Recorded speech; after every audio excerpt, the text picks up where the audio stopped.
자, 오늘은 이 9월 달에 발표됐던 대책 이야기를 좀 나눠볼 텐데 그동안 많은 분들이 투자의 관점에서만 이야기를 하셨습니다. 그런데 이 대책 속에 담겨있는 여러 가지 제도들을 살펴보면 또 청약 시장에도 좀 변화가 있는 것 같아요.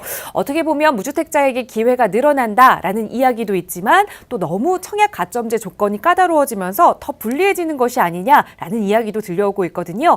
어떤 내용 변하게 되는지 좀 자세히 소개해 주실까요?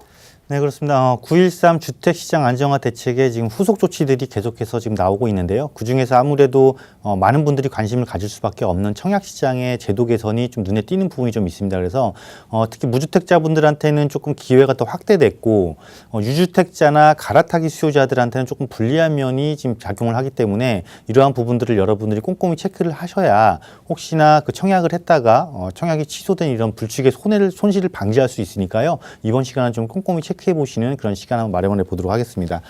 자, 우선 크게 딱 보시게 되면은 우리가 이제 무주택자 청약 시장에 있어서 무주택자의 우선 공급 물량부터 체크를 해보실 필요가 있는데요. 이미 사실은 수도권 공공택지는 가점제 적용을 다 하죠. 전용면적 85제곱미터 이하일 경우에는. 그리고 특히나 투기 과열지구도 100%, 청약 과열지역도 75%. 그러니까 서울 같은 경우는 사실상 투기 과열지구가 전부 다 해당되기 때문에 전용면적 85제곱미터 이하는 가점제에 다 해당된다는 건 여러분들 아실 거고요. 그나마 이제 85제곱미터가 초과가 될 경우에는 추첨제 물량이 배정이 됩니다. 추첨제 물량이 배정이 돼서 투기 과열지구 같은 경우는 추첨제 50%, 또 청약 과열지역, 조정지역이죠. 조정지역은 70%가 이렇게 추첨제로 배정이 되는데 이 부분도 또 바뀐다는 것인데 어떻게 바뀌는 거냐면 투기과열지구나 청약과열지역 및 수도권 광역시 그러니까 거의 대부분 다 이제 해당된다라고 보시면 돼요.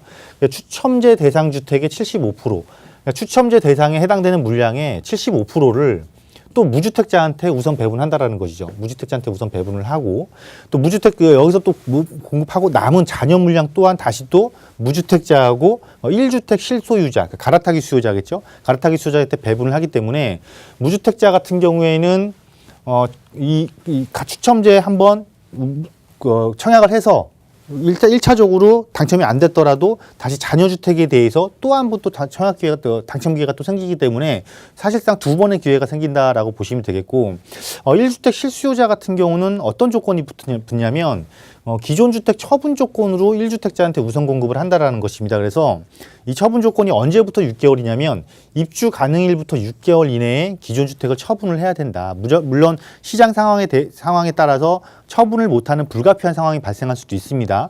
이런 불가피한 상황이 발생을 하면은 제재가 없는 것이 아니고 과태료를 물리겠다라는 거예요. 500만 원 이하의 과태료를 물릴 것이고 만약에 저런 시장 상황이라든가 피치 못할 상황이 발생한 것이 아닌 불가항력적인 상황이 발생한 것이 아닌 일반적인 상황에서 위반했을 경우에는 상당히 무겁죠. 3년 이하의 징역 또는 3천만 원 이하의 벌금. 그래서 이 부분은 향후도 앞으로도 지속적으로 좀 문제가 지금 제기되지 않을까 싶은 부분인데 어쨌든 이런 그 바뀐 청약 제도를 여러분들이 꼼꼼하게 체크해 보실 필요가 있다라고 보여지고요.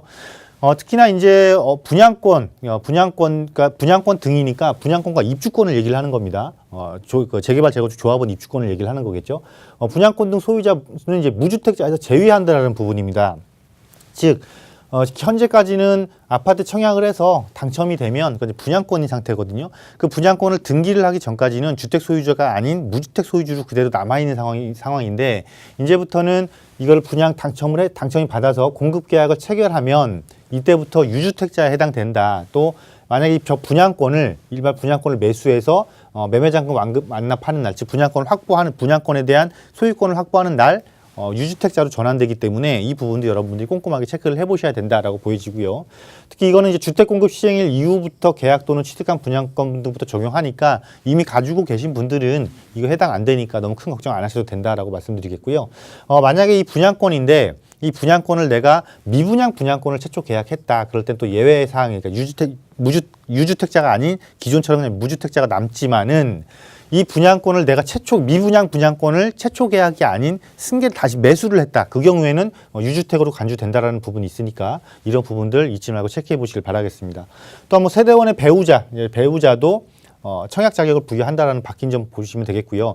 좀 주의할 것이 신혼부부 특별 공급을 노려서 현재 있는 주택을 내가 처분하고 신혼부부 특별 공급을 다시 청약을 해볼까 이렇게 생각을 이제 하시는 분들이 계시는데 이게 바뀝니다. 어떻게 바뀌냐면 신혼기간 중 보유주택을 처분하면은 특별 공급에서 제외를 하는 거니까 혹시나 아직 이게 시행 전이잖아요. 시행 전이니까 만약에 시행 전에 내가 현재 신혼부부이면서 조그만 주택을 갖고 있는데 내가 청약시장 신혼부부 특별공급을 노려보겠다 그러면은 시행일 이전에 빨리 조치를 취해 놓고 시행일 이후에 내가 이 특별공급을 노려보셔야지 이 시행일이 이미 지나버리면은 중간에 처분했을 때는 특별공급 청약 조건에 해당이 안 된다라는 거 꼭 체크를 해보시길 바라겠고요.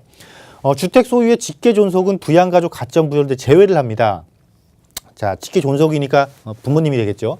자, 60세 이상 직계 존속의 주택을 소유했을 때 3년 동안 주민등록 등재 및 동거 시 이제 부양가족 점수를 부여를 했는데 이제는 직계 존속이 주택을 보유하고 있으면 가점, 그러니까 부양가족 가점에서 제외를 하는 거예요. 가점이 상당히 떨어지겠죠. 왜냐하면 부양가족은 한 사람당 5점이 해당되기 때문에 상당히 높은 가점이 낮아진다라고 보시면 되겠고요.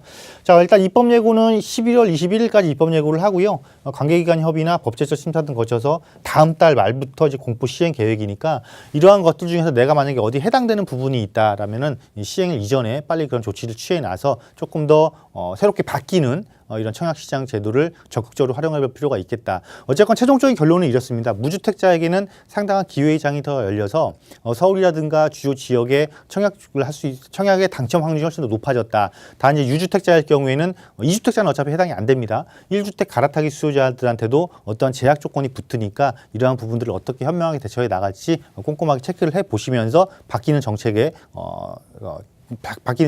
잘 대비를 하는 이런 지혜를 발휘하시길 바라겠습니다.